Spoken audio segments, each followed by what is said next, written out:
Yeah, so there's some barbaric passages in the Old Testament, right? So you always read the Old Testament in light of the New. Always.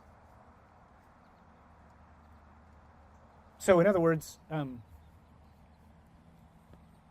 it's a little different than some other religions where you can't really tell what's being said because it's dependent upon what time it's being written. In the Scriptures, you can. Everything is superseded by the words of Jesus. Everything. You have heard that it was said, it's wrong to commit adultery. Who said that? God said that to Moses, right? Thou shalt not commit adultery.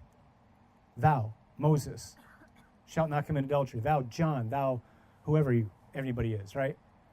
That's God saying that. All of a sudden, here comes Jesus saying, you've heard it was said this, I tell you.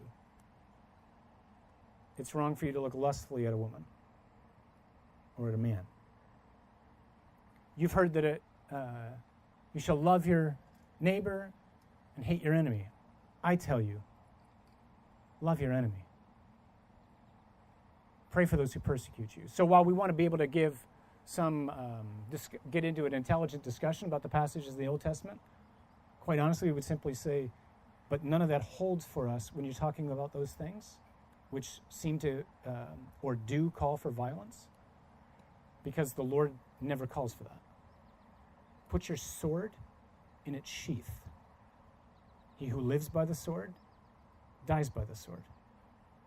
So would you say like the two Bible passages are in conflict with each other? Or? No, they're not in conflict. One is imperfect, heading towards the perfection, which is Jesus.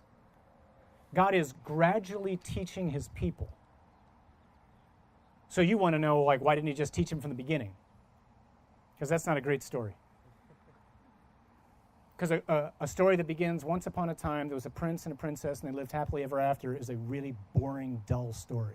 No one reads it and no one goes to the movie. And God writes dramas. And the dramas become more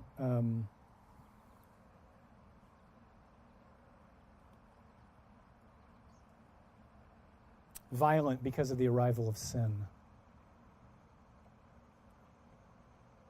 which God never intended, and which he's done something about in the person of Jesus. It's a great question, but we would always start by saying, you're right, that's a great passage, whatever. But understand that was at a particular time, to a particular culture, which holds no truth for us now. Not because we condemn it, but because it's been perfected in Jesus.